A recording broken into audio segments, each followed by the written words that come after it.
territoire actif sur Radioactive. Et pour en parler, Gwen et Gaëtan nous ont rejoints en plateau. Bonjour à tous les deux, comment ça va ? Bonjour Marcus. Bonjour Marcus, bonjour à tous, très bien. Ravi de vous retrouver, presque les habitués de l'antenne de Radioactive, que l'on retrouve avec plaisir, pour évoquer deux sujets. Gaëtan, on en avait déjà parlé il y a quelques temps, les pièges, les écueils à éviter lorsqu'on évoque la transmission et la reprise d'entreprise. Et puis Gwen, on évoquera aussi les nouvelles règles qui sont celles mises en place lorsque l'on veut lorsque l'on pratique la facturation électronique, car il y a des nouvelles choses et des nouveaux rendez-vous aussi qu'on annoncera entre parenthèses un peu plus tard, mais il y a aussi des nouvelles choses à savoir. Gaëtan, on va commencer donc par cette conférence qui attend les potentiels repreneuses et repreneurs d'entreprises ce jeudi 30 avril à la Chambre de commerce et d'industrie, dans une semaine tout juste. Il y a des erreurs à ne pas éviter, et ces erreurs, vous allez les mettre en avant. Elles sont même chiffrées au nombre de 20. Alors, on va peut-être pas donner les 20 erreurs, mais peut-être les principales. On peut commencer par là, Gaëtan, si tu veux bien. Quels sont les écueils à éviter lorsque l'on évoque justement la reprise et la transmission d'entreprise ? Alors sans rentrer dans les détails de l'intervention, simplement pour vous préciser déjà que c'est effectivement le 30 avril prochain, donc sur la base d'un partenariat entre la CC des Côtes-d'Armor et Reprendre et Transmettre Magazine, qui nous font l'honneur de leur présence, en la personne de Marc Chamorel, qui est rédacteur en chef de ce magazine. Et donc il fait il y a des villes-étapes, Saint-Brieuc en fait partie, et donc ce sera l'occasion effectivement de parler des bonnes pratiques à adopter, aussi bien côté transmission que côté reprise. Les deux sont totalement interconnectés, interdépendantes. Sans rentrer vraiment dans le détail de tous les écueils, je dirais que dans un premier temps, pour éviter de commettre des erreurs, il vaut mieux anticiper et se faire accompagner. Et on est là pour ça. On travaille totalement en complémentarité, en synergie avec tous les professionnels de la transmission reprise, que ce soit les experts comptables, les avocats d'affaires, les notaires, les structures d'accompagnement au financement, que ce soit sur du prêt, sur de l'investissement en capital, etc. Toutes ces corporations seront présentes ce jour-là. Oui, parce qu'il y a pas mal d'intervenants qui seront présents le 30 avril. Complètement, oui. On aura tous ces acteurs, on aura aussi des témoignages de repreneurs. Donc sachez que c'est du... Là, je m'adresse à l'auditoire, évidemment. Sachez que c'est du 11h-14h. Oui. Et que on a déjà 80 inscrits, donc c'est pas mal, mais oui, c'est une bonne fréquentation. Mais comme on est à une semaine de l'échéance, il est encore temps, donc n'hésitez pas à consulter le site de la CCI pour vous y inscrire ou à nous contacter directement. Ce sera avec plaisir qu'on vous répondra à toutes vos questions.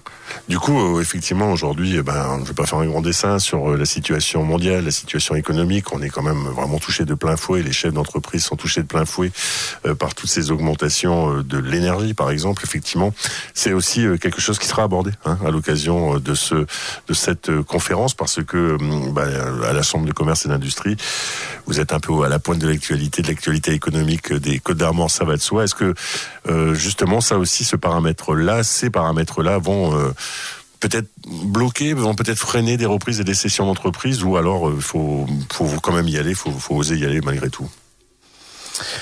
C'est sûr qu'on vit aujourd'hui dans une période un peu d'incertitude, donc on va pas se cacher que c'est difficile de se projeter. Maintenant, on a quand même des entreprises, un certain nombre d'entreprises qui se portent très bien en phase de transmission, avec beaucoup d'indicateurs au vert. Qui sont pas spécialement impactés finalement par le contexte géopolitique, par le contexte aussi national. Bien sûr. Donc, la situation financière qu'on connaît, mais on sait qu'au niveau du financement, il peut y avoir des conditions un peu plus drastiques. Mais sur des belles entreprises avec des beaux profils, parce que c'est aussi le profil du repreneur en termes de compétences qui peut faire la différence au-delà simplement de l'apport personnel qui de toute façon est absolument essentiel. Donc je pense qu'il y a quand même un certain nombre d'entreprises qui trouvent des repreneurs sans trop de soucis et qui continuent à se développer indépendamment du contexte. Très bien. Évidemment, je passais par là. Et je reviens un peu à ma question initiale, Gaëtan. Donc, vous avez chiffré, je le disais, à 20 erreurs. Est-ce qu'il y a une erreur, peut-être, à laquelle on pense d'emblée lorsque l'on évoque la cession, la reprise d'entreprise et la transmission, évidemment? Une peut-être plus importante que les là, autres. En mettre une plus qu'une autre. Moins piège peut-être, qui peut être classique. Un piège, c'est d'être... Alors moi, je pense que le piège revient sur l'anticipation. Le piège, c'est véritablement de se dire... là, je suis en âge de transmettre parce que je pars en retraite. Ouais. Parce qu'une transmission, par définition, il n'y a pas de cas d'école. C'est-à-dire que ça peut se faire en un an, un petit peu moins d'1 an, on va dire. Mais là, on est sur un délai extrêmement court.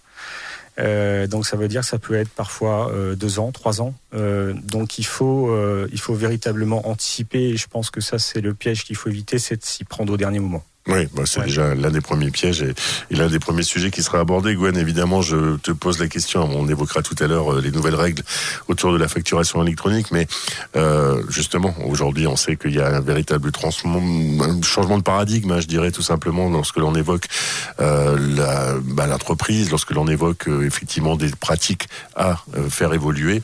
Là, ce sujet-là, évidemment, sera forcément abordé à l'occasion de ce forum du 30 avril, mais là encore, je te pose un peu la même question. Est-ce qu'il faut que les chefs d'entreprise, lorsqu'ils sont en voie de transmettre leur entreprise, soient vraiment à jour, ou est-ce qu'il y a vraiment des choses à apprendre? Je vais être plus clair. C'est qui le premier concerné? C'est la personne qui va reprendre, ou c'est celui d'ores et déjà qui va céder son entreprise? Celui ou celle, évidemment. Les deux, mon capitaine. En fait, c'est vrai que j'aurais répondu la même chose que Gaëtan. L'anticipation, c'est fondamental. C'est-à-dire que pour bien valoriser son entreprise, il faut qu'elle soit... j'allais dire, le plus à même d'être pris, tout simplement. Ouais. Donc, c'est vrai que nous, avec les conseillers de la CCI, et évidemment Gaëtan, on a en fait un regard sous plein d'angles différents, en fait, évidemment sur la partie financière, mais aussi sur la partie, par exemple, comment l'entreprise a développé sa stratégie commerciale, sa stratégie RH, sa stratégie de communication. Voilà, donc sur tous ces champs-là, en fait, on va pouvoir être à même à un moment de poser un diagnostic et puis de mettre avec l'entreprise un plan d'action, en fait, tout simplement. Donc c'est vrai que plus on anticipe sur ces sujets et mieux c'est. Et j'ai envie de dire aussi, plus on est transparent, mieux c'est aussi, parce que je vois que l'une des thématiques qui seront abordées, en tout cas une des erreurs qu'il faudrait éviter, c'est par exemple une valorisation irréaliste, des mauvaises préparations, ou alors des informations qui sont peut-être pas si transparentes que ça.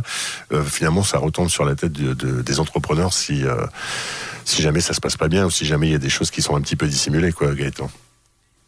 Oui, complètement. On en revient en fait à l'anticipation, en fait, parce que parfois il peut y avoir un décalage aussi en termes d'estimation de valorisation. Alors même si nous, à notre niveau, on n'aura pas la prétention, ou c'est même pas une question de prétention, en fait, c'est que j'ai envie de dire chacun son métier et on travaille beaucoup avec les experts comptables, évidemment. Et donc on n'intervient pas spécialement sur la valorisation d'une PME.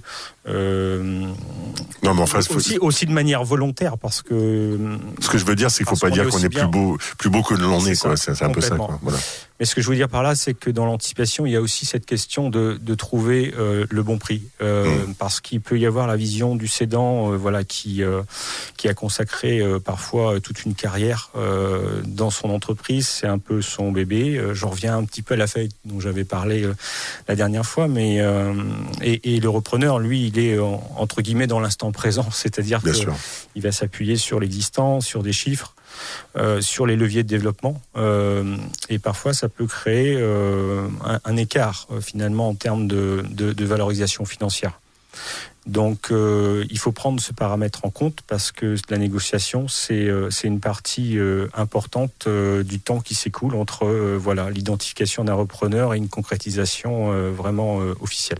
Donc voilà, c'est une bonne réponse pour le sujet qu'on voulait aborder. Donc soyez réaliste, soyez aussi tout à fait transparent et soyez honnête. J'ai envie de le dire aussi bête que ça, aussi bêtement que ça, Gwen. Oui, c'est la première. C'est une des valeurs aussi qui est forte en fait dans ce cadre-là. Évidemment, de toute façon, la transparence dans le cadre d'une transmission. Gaëtan le dirait mieux que moi, mais quand ce mariage se fait, c'est d'abord et avant tout une histoire de confiance et de rencontre entre deux hommes et entre des hommes, voilà. Ou des personnes, ça peut être des dames d'ailleurs. Oui, J'espère qu'il y a plus de dames aussi. Tout à fait. C'était des hommes avec un grand H. Oui, voilà. C'est pour ça. Et avec un S pour évidemment.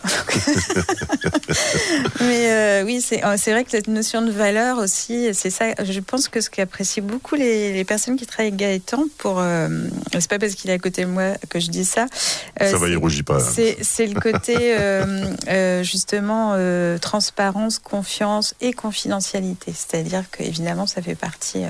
Mais quand il fait une analyse en fait d'une entreprise et de la situation, il va aller sur place, il va rencontrer aussi les équipes, etc. Enfin, il va visiter le site. Ouais, c'est essentiel. Hein. Et c'est essentiel de comprendre vraiment aussi toute l'histoire, tout comme il disait, être chef d'entreprise, c'est avoir repris un moment ou avoir construit la société. Et donc, forcément, on perd aussi une partie de, quelque part, un petit bout de soi, quoi. Donc, et on veut surtout que ce soit transmis dans les meilleures conditions, y compris humainement. Voilà. Oui, c'est ça. Je vais prononcer un mot, mais je vais utiliser plutôt un mot, c'est celui de psychologie, tout simplement. Il faut en faire beaucoup, il faut y faire beaucoup de psychologie lorsque l'on évoque ces transmissions, ces reprises d'entreprise. Pour le cédant et aussi pour celui ou celle qui va arriver et qui va reprendre cette entreprise, au-delà de l'aspect valorisation, au-delà de l'aspect modernisation qu'on va évoquer aussi un peu tout à l'heure, oui, il faut être à l'écoute tout simplement, Gaëtan, il faut être à l'écoute des craintes, des angoisses aussi qu'on peut avoir lorsque l'on évoque tout ça. Il peut y avoir une appréhension même côté cédant, une fois qu'il doit prendre la décision de céder, je pensais au cédant, c'est consécutivement à un départ en retraite. Parfois, ça peut être d'autres raisons, mais j'en reviens à l'attachement à l'entreprise. En fait, souvent, il y a quand même des équipes en place. Et c'est ce que j'ai l'habitude de dire, c'est que ils vont pas céder évidemment à n'importe quel prix. Il y a une transaction financière, il y a une réalité de marché. Bien sûr. Mais ils vendront pas non plus à n'importe qui, parce que c'est vrai que le Gwen le disait tout à l'heure, ils ont capitalisé sur une entreprise. Mais quand je dis capitalisé, c'est pas au sens financier du terme uniquement, c'est que ils se sont attachés à une équipe en place. Ils ont de bonnes relations avec les clients aussi, et donc il faut rassurer tout ce monde-là dans cette période de transition qui est extrêmement importante. Et l'appréhension, elle est partout. Elle est au niveau du cédant, au niveau de ses équipes.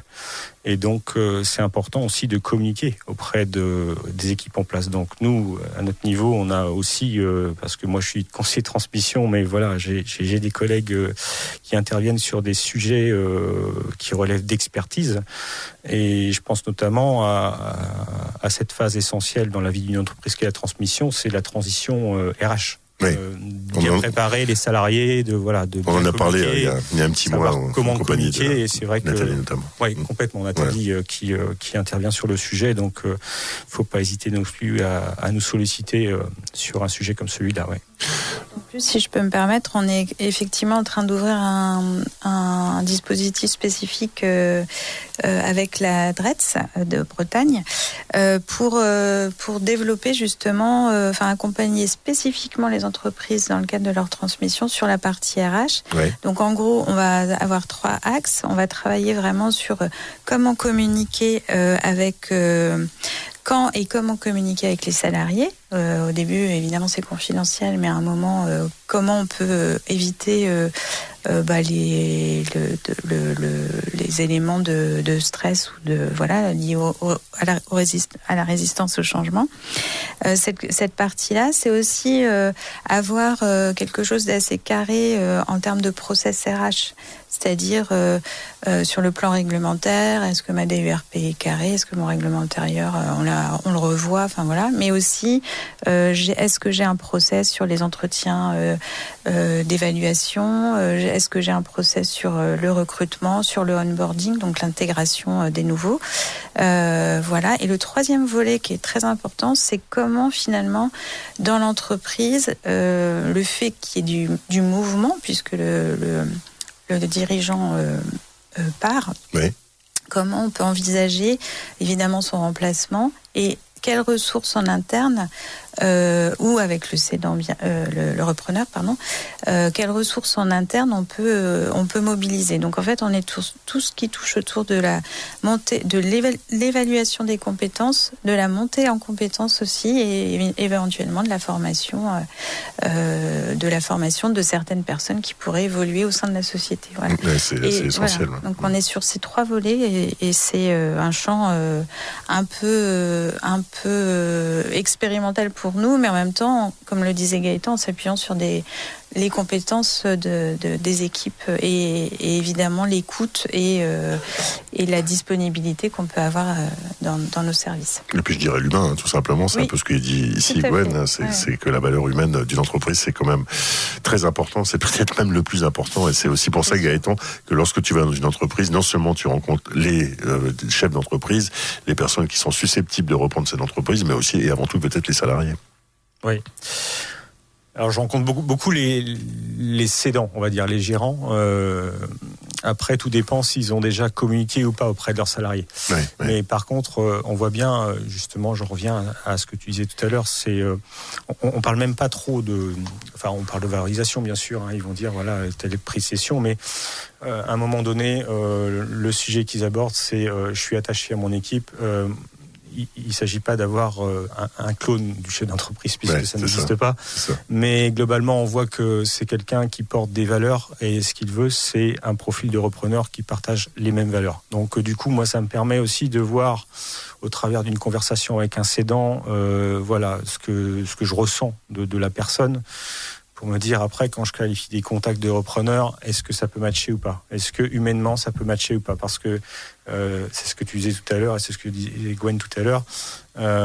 Si ça ne matche pas, à la limite, ça n'ira pas au bout. C'est aussi simple que ça. Même si le facteur, on va dire, apport personnel est validé, ce ne sera pas suffisant. Donc tout est une histoire aussi de relations humaines et de très bonne transition sur le plan effectivement du profil repreneur.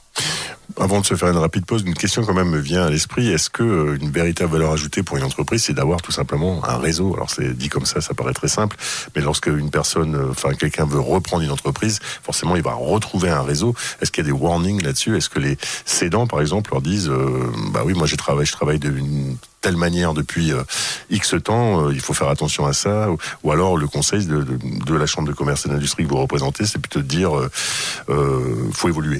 Je ne sais pas si je suis très clair, mais... Non, mais ta question, elle est assez intéressante, effectivement, parce que j'ai pas abordé spécialement ce sujet-là qui est absolument indispensable. C'est bien sûr de savoir se faire accompagner, mais dans l'accompagnement, en phase de transmission, s'il y a bien une personne clé pour assurer une transmission dans les meilleures conditions, c'est le cédant, le temps qu'il va passer une fois que il aura cédé et que la transaction financière sera faite, c'est qu'il puisse être là un certain temps, pas tout le temps bien sûr. Il faut un seul pilote dans l'entreprise, mais il faut qu'il soit là pour assurer les clients en place, le personnel, les équipes, pour que ça se fasse de manière complètement sereine. Donc tout ça, c'est du facteur humain, c'est un peu ce que vous nous dites. Et puis, si vous nous rejoignez, vous qui nous écoutez, en évoquant donc l'actualité de la Chambre de commerce et d'industrie, si vous n'avez pas compris que la valeur ajoutée de la CCI, c'est l'accompagnement, la formation et aussi la prise sur l'actualité tout à fait actuelle, restez à l'écoute, comme ça vous en saurez un petit peu plus. Un territoire actif sur Radioactive. Et nous continuons à évoquer l'actualité de la Chambre de commerce et d'industrie des Côtes-d'Armor en compagnie de Gwen et de Gaëtan, nos invités de ce midi. Avant d'évoquer les nouvelles règles et puis les évolutions et la formation qui peut accompagner tout ce qui concerne la comptabilité au sein des entreprises et cette fameuse facturation électronique. Peut-être revenir rapidement, Gaëtan, si tu veux bien, sur ce forum du 30 avril, puisque la personne qui va intervenir est quand même quelqu'un de très, très connu et très reconnu dans tout ce qui concerne la transmission d'entreprise. Oui, complètement. On a eu l'occasion, d'ailleurs, avec Marc Chamorel, le rédacteur en chef de Reprendre et Transmettre Magazine, d'organiser une conférence, en fait. Bon, ça date un petit peu. Mais c'est quelqu'un qui parcourt toute la France, en fait. Voilà, son siège social, il est basé à Boulogne-Billancourt, mais par contre, il fait des étapes partout en France. Il propose des thématiques et ces thématiques-là, on trouve que ça nous paraissait intéressant de le faire intervenir. Il nous fait l'honneur de sa présence. C'est quelqu'un qui est connu dans le monde de la transmission parce que ça fait très longtemps, ça fait des dizaines d'années qu'il est déjà dans ce paysage-là. Donc il a tout un réseau aussi, beaucoup. Ouais. Donc c'est pour ça qu'on s'appuie aussi sur son expérience, ses compétences en local, même si on sera là aussi à notre niveau pour apporter notre expérience. Bien sûr. Donc dire qu'il travaille aussi pour un magazine qui s'appelle Reprendre et Transmettre magazine professionnel, je suppose, et que j'aime bien aussi le fait, je vois qu'il y a une conférence qui sera animée sous la forme d'un bêtisier. Est-ce que tu peux nous en dire un peu plus là-dessus ? Oui, c'était un petit peu le format. Alors c'est ce que souhaitait Marc, c'était de se dire... sortir un peu des codes, des clichés habituels, et donc il souhaite présenter ça sous un format un peu plus convivial, on va dire, sur un sujet professionnel sérieux. Ça n'empêche pas des fois, surtout par rapport à l'actualité, c'est toujours un plus que de voir ça de manière légère et de faire passer les bons messages malgré tout, parce que c'est un sujet sérieux qui peut, c'est pour ça qu'on a parlé d'un format bêtisier. Éviter les bêtises, en gros. Oui, on en a échangé avec Marc Chamorel, et donc c'est pour ça qu'on l'a inclus dans l'invitation. C'était son souhait. Très très bien. Ouais. Effectivement, de toute façon, c'est des axes qui concernent l'éducation en général, et après tout, vous en faites à la Chambre de commerce et d'industrie. Et puis, l'éducation, c'est sous forme ludique, c'est quelque chose qui est très très dans l'air du temps, je dirais, mais c'est pas une mauvaise nouvelle du tout. Vraiment, c'est ce que je pense. En parlant de sujets peut-être un peu austères, mais pas que, on va peut-être évoquer quand même ces nouvelles règles de facturation électronique, Gwen, et puis surtout la comptabilité et l'accompagnement qui est celui que vous proposez à la Chambre de commerce et d'industrie. D'abord, revenir peut-être sur cette facturation électronique. Aujourd'hui, c'est devenu... il n'y a plus personne qui ne la pratique pas, quoi. Alors, c'est pas encore tout à fait lancé, puisque le lancement officiel, ça sera à partir du 1er septembre 2026. Donc, c'est quand même très rapide. C'est pour ça qu'aujourd'hui, ça reste flou pour beaucoup de chefs d'entreprise. Et on a décidé avec nous, CCI, la CMA, la DGFIP, l'Ordre des experts comptables et certaines banques. Alors, ça fait beaucoup de sigles, attention à tout ça. C'est pas rigolo. Non, mais le sujet n'est pas rigolo de toute façon. Mais en même temps, on l'amène de manière très pragmatique et pratique pour les entreprises. Donc effectivement, par des ateliers qu'on a animés. On a depuis le début d'année, là, on est régulièrement sur les territoires. Donc on est allé à Lannion, Ploufragan, Dinan. On a aussi fait des prestations directement avec pour des unions de commerçants ou des branches professionnelles aussi, pour vraiment démystifier déjà et faire connaître, parce qu'il y a encore beaucoup d'entreprises aujourd'hui qui l'imaginent très loin dans le temps, et en fait ça arrive, c'est comme la transmission, c'est maintenant, quoi. Donc... C'est quoi, par exemple, pardonne-moi Gwen, mais c'est quelque chose qui a été imposé, c'est une directive aujourd'hui, que tu dis ça va arriver, de toute façon c'est inéluctable. Si j'ai bien compris, c'est une directive européenne qui du coup est déclinée en France. L'Italie a déjà mis ça en place depuis 1 ou 2 ans, et du coup a tiré des économies d'échelle, puisque l'objectif c'est aussi de rationaliser, d'avoir une visibilité des factures, et puis d'éviter la fraude, tout simplement. Ouais. Donc là, on estime en Europe que quand tout sera mis en place, il y aura 90 milliards de fraudes évitées. Donc c'est quand même ça la base. Mais elles sont, ces fraudes, on les retrouve pourquoi ? Parce que c'est pas électronique, parce que c'est peut-être encore artisanal. Alors après, j'ai pas le détail de comment on évite ça, je ne sais pas dans le détail, mais simplement ce qu'on peut dire, c'est qu'à partir du 1er septembre, en fait, toutes les facturations envoyées en PDF ne seront plus éligibles, notamment pour la réception des factures. Ouais. Pour toutes les entreprises, que ce soit des petites entreprises, des grandes, des plus de 250, enfin ETI comme on dit. Donc voilà, le calendrier c'est ça, c'est à partir du 1er septembre, toutes les entreprises doivent recevoir des facturations électroniques via des plateformes agréées. D'accord. Et à partir du 1er septembre 2027, en fait, on aura une obligation d'émission pour toutes les entreprises. Donc ça veut dire que pour réceptionner une facture à partir du 1er septembre 2026, il faudra déjà avoir mis en place cette plateforme, enfin avoir intégré cette plateforme. Et comment ça se passe ? Il faut s'inscrire, il faut... En fait, il faut, pour bien choisir la plateforme, certaines branches vont vous aider. Évidemment, les experts comptables vont vous aider, c'est évident. Les banques ont déjà préparé, des outils extrêmement performants pour faire le relais sur ces plateformes, justement. En fait, l'exercice là, c'est vraiment de partir de votre système de paiement aujourd'hui pour l'exporter sur la plateforme en passant par la banque. Par la banque et par l'expert comptable voilà.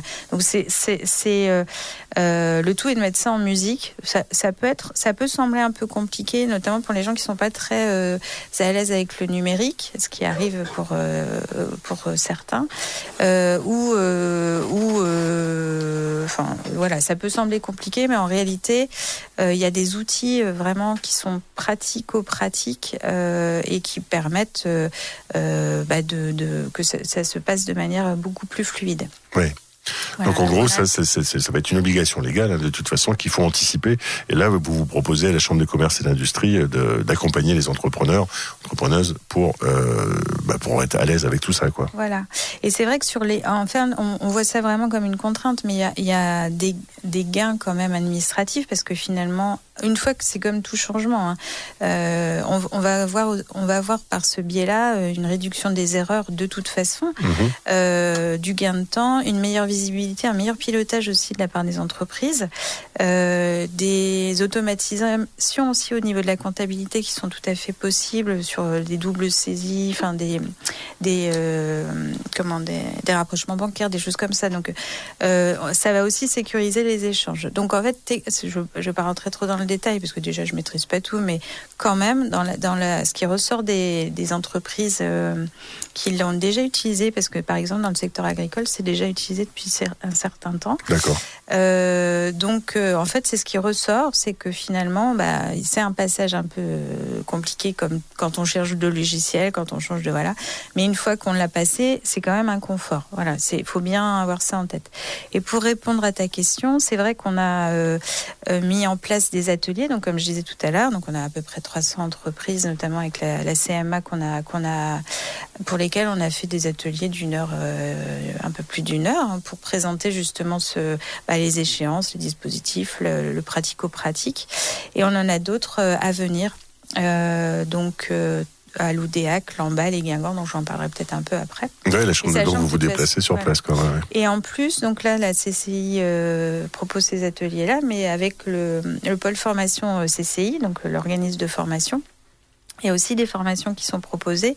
Donc là, le 27 mai à Lannion bientôt, et puis également le 1er juillet à Saint-Brieuc. Là, on est sur une journée complète de formation, donc là, c'est très riche. Très riche, donc en une journée, vous avez la possibilité donc de mieux découvrir et mieux appréhender cette nouvelle règle, cette nouvelle manière de facturer. 90 milliards de fraudes, c'est quand même pas rien. Si ça peut éviter ça, alors je sais que des fois, les chiffres sont... il faut vendre un peu l'histoire, rentrer sans mauvais jeu de mots. Mais pour le coup, c'est aussi pour faut avoir un grand souci de transparence, tout ça quand même. Complètement. Après, les 90 milliards, j'ai pas été compter la petite monnaie, je ne sais pas à mon niveau. Mais oui, c'est quand même l'objectif de faire des économies, et aussi évidemment pour l'État, et avoir une traçabilité. Question toute simple, nous sommes sur une radio associative. Figure-toi que de temps en temps, on fait des factures aussi à des prestataires, y compris des radioactifs, va être de toute façon obligé de franchir ce pas-là. Alors à partir de septembre, du coup, les facturations EDF, je devrais pas dire ça, mais je sais pas. D'énergie, allez. Énergie. Les facturations des grosses entreprises de plus de 250 devront passer par ce système de plateforme agréée. Donc il faut savoir qu'il y a 120 aujourd'hui plateformes agréées. On les retrouve sur le service, sur la plateforme, le site de servicepublic.fr, oui. le site de l'État, qui permet effectivement qui donne ce site-là aussi pas mal d'informations. Et donc il faut privilégier, parce que j'espère et j'ose espérer qu'il y a des plateformes plutôt européennes qu'états-uniennes, surtout aujourd'hui. Je suppose que oui. Je pense que c'est dans l'air du temps. C'est dans l'air du temps. Donc il faut... Non, je pense à ça parce que, petite parenthèse, vous savez qu'on prend beaucoup de solutions états-uniennes, il y a beaucoup d'équivalents européens et franchement, moi je pense qu'il vaut mieux favoriser ça, y compris pour des virements. Voilà, ce genre de choses, aujourd'hui ça existe. Il faut être absolument transparent. C'est aussi ce que vous enseignez à la Chambre de commerce et d'industrie, que vous transmettez, je suppose. Oui, on a fait pas mal de cafés de l'IA, des formations aussi sur l'IA, il y en a beaucoup. Et c'est vrai que cette question de souveraineté est quand même essentielle, notamment sur l'IA. Là, on a encore une actualité ce matin, j'ai entendu sur une IA qui détecte par rapport à la cybersécurité, et que même le fondateur de l'entreprise dit non, on ne le met pas à disposition. C'est trop puissant. C'est trop puissant. Ouais. Donc oui, la souveraineté. Donc on a des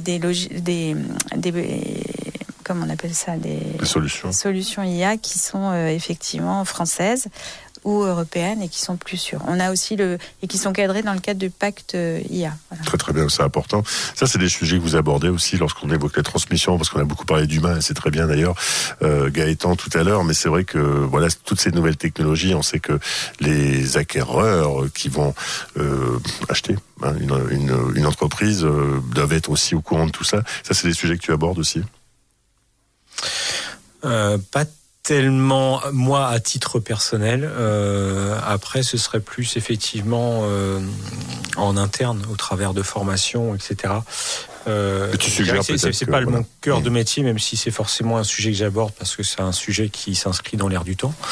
Mais j'irai pas jusqu'à dire que moi j'accompagnerais sur l'IA. Mais non, je pensais pas à ça. Mais c'est forcément un sujet qui est abordé. Je pensais souveraineté, je pensais tous ces sujets-là qui sont quand même plus qu'importants et qui aujourd'hui sont vraiment des vrais enjeux, y compris commerciaux. J'ai envie de le dire comme ça, quoi.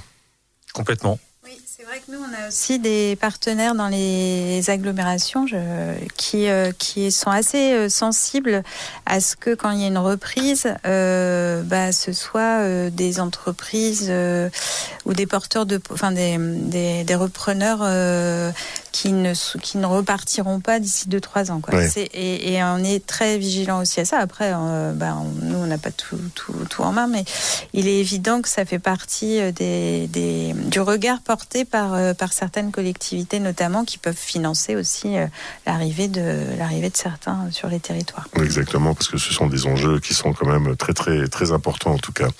Ce qui est bien là, c'est que vous éclairez quand même des sujets qui sont complexes, on va être honnête, et ces sujets, vous les planifiez, vous les rendez accessibles. Ça aussi, c'est la valeur ajoutée de l'accompagnement, de la formation que vous prodiguez à la Chambre de commerce et d'industrie. Ça, c'est absolument essentiel. Oui, vous éclairez un peu le brouillard quand même, c'est plutôt pas mal ça, Gaëtan. Vous dispersez le brouillard, je dirais. On essaye d'apporter notre regard extérieur, en fait, qui est toujours un plus pour les chefs d'entreprise de manière générale, là, je dirais. C'est pas forcément que sur le sujet de la transmission. Je crois qu'aujourd'hui, la notion, là on extrapole un peu, mais la notion de réseau, le côté sortir un peu d'isolement et de pouvoir être accompagné d'une manière ou d'une autre et de faire partie de réseaux dont tu parlais tout à l'heure aussi, Marcus, je pense que c'est très important. On parle souvent de sortir la tête du guidon, etc. Je pense que vous avez dû avoir Magali qui a présenté le réseau Plateau, mais on a pas mal de réseaux. J'en profite pour faire la promotion du réseau Plateau, parce que ça a été évoqué, je pense, et si je rentre dans les détails, je pense qu'on va arriver, il sera 15h, et je crois que tu dois terminer une émission, Marcus, mais Mais voilà, enfin, je veux dire, tous les dirigeants qui ont fait partie de Réseau, pour eux, c'est pas du temps perdu du tout. Au contraire, c'est une manière de sortir de l'entreprise, d'avoir une bouffée d'oxygène et de revenir, on va dire, beaucoup plus concentré et peut-être même plus efficace. Et plus serein aussi, parce que avec des solutions. Et voilà, et des solutions, c'est ça la sérénité. Il y a des calendriers, évidemment. Alors, on rappelle à cette conférence autour de la transmission à la reprise d'entreprise, ça sera jeudi 30 avril. On peut toujours s'inscrire, je suppose, auprès de la Chambre de commerce et d'industrie, même si aujourd'hui il y a déjà pas mal de monde intéressé, ce qui est plutôt bien, c'est un signe de vitalité, tout ça. Oui, il est probable qu'on passe à la facturation parce que de la 80, voilà, on commence à facturer les places. Non, c'est une blague. Mais voilà, on est à une semaine de l'échéance, 80 personnes. Vous pouvez encore vous inscrire. Encore une fois, vous pouvez nous appeler directement. Allez sur le site de la CCI aussi. On a un formulaire où voilà, vous avez juste à remplir vos coordonnées parce que bon, voilà, c'est important aussi pour nous de notre côté d'organiser sur un plan logistique et vous accueillir tous au mieux. Oui, c'est important. L'accueil, c'est important. Quand on est bien accueilli, on a envie de rester mieux. Je sais que vous le faites pas trop mal à la CCI. Gwen, il y a au-delà du fait que vous vous rendez sur place pour donc rencontrer les personnes, leur faire donner à connaître ces nouvelles règles en termes de facturation. Est-ce qu'il y a des cycles de formation? Est-ce qu'il y a des rendez-vous sur lesquels on peut peut-être insister et attirer l'attention des auditeurs de Radioactive? Alors, juste sur la partie du pôle formation de la CCI, je voulais juste redire quand même, parce qu'il y a eu Gaëtan a parlé de Plateau, qui est, pour l'avoir fait en tant qu'ancienne dirigeante, un outil extraordinaire que je conseille à tout dirigeant. Mais en tout cas, le pôle formation de la CCI, effectivement, on accompagne les entreprises, les salariés pour les faire monter en compétences par de la formation. Donc ça, c'est vrai. Donc Rebecca Malvi et ses équipes proposent à peu près 120 formations qui sont sur le catalogue, que vous pouvez trouver directement sur le site aussi. Mais en fait, sachez que même s'il n'y a pas sur le catalogue le contenu de ce que vous cherchez, ou si les dates ne correspondent pas, ou si le format ne correspond pas, tout est à la carte, en fait. C'est ça qui est intéressant, c'est que on peut très bien, à partir de votre besoin, partir et trouver et tirer le fil et vous trouver quelque chose de sur mesure. Donc, n'hésitez pas à solliciter le pôle formation. Et si jamais il n'avait pas la solution, le pôle fera un relais. Ce que je voulais dire aussi, c'est que du coup, sur la partie j'avais parlé tout à l'heure de la facturation électronique et qu'il y avait des possibilités de formation, mais c'est vrai que vous verrez sur le catalogue, on a un panel de formation aussi sur la comptabilité. On n'en a pas tellement parlé, mais ça fait partie un peu du sujet. C'est essentiel. Donc, gestion financière, non financière, mais aussi la paye, qui est quand même encore très pénurique. Trouver des personnes qui maîtrisent la paye, ça reste encore assez compliqué, donc faut vraiment pas hésiter. On a vraiment plein de dates qui se passent dans tout le département. Donc ça c'est plutôt chouette aussi. Ça évite aussi des déplacements. Voilà. Bien sûr, et puis c'est les formations qui sont concentrées dans le temps, évidemment, ça ne va pas vous prendre 3 ans. Quoi. C'est ça, oui, c'est important. Un jour, 2 jours, ça dépend, voire 4 jours, ça dépend du contenu aussi de la formation. Et puis, juste pour reboucler avec la facturation électronique, effectivement, les prochains rendez-vous d'atelier, ça va être le 21 mai à Guingamp, donc... je ne vais pas donner les salles quand même, mais ça sera en soirée à 19h. On essaie toujours de trouver des horaires aussi adaptés aux chefs d'entreprise. Bien sûr. Donc, le 21 mai à Guingamp, le 10 juin à Lamballe et puis le 2 juin à Loudéac. Et les 2 derniers, là, ça sera en matin, donc 7h45 après le footing ou pas. 7h45 et du coup à Saint-Brieuc pour le coup.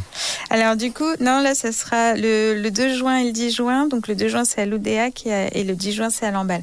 L'objectif c'est vraiment qu'on tourne aussi pour toucher le plus possible de personnes sur le département. Et puis des bassins, évidemment, il y a beaucoup d'entreprises. Je pense à Loudéac, évidemment, il y en a beaucoup. Enfin, toutes les Côtes d'Armor, parce que tout ça, se passe dans les Côtes d'Armor. Bah oui, c'est ça qu'il faut aussi rappeler et c'est important. Comme ce rendez-vous rendez-vous, on le dit une dernière fois, du jeudi 30 avril, pour lequel vous pouvez encore vous inscrire avec Reprendre et Transmettre Magazine, et puis cette conférence un peu ludique autour des erreurs à ne pas éviter, le bêtisier, comme vous l'avez dit très justement. En tout cas, c'est toujours un plaisir que d'avoir des nouvelles de la Chambre de commerce et d'industrie. Merci Gwen, merci Gaëtan.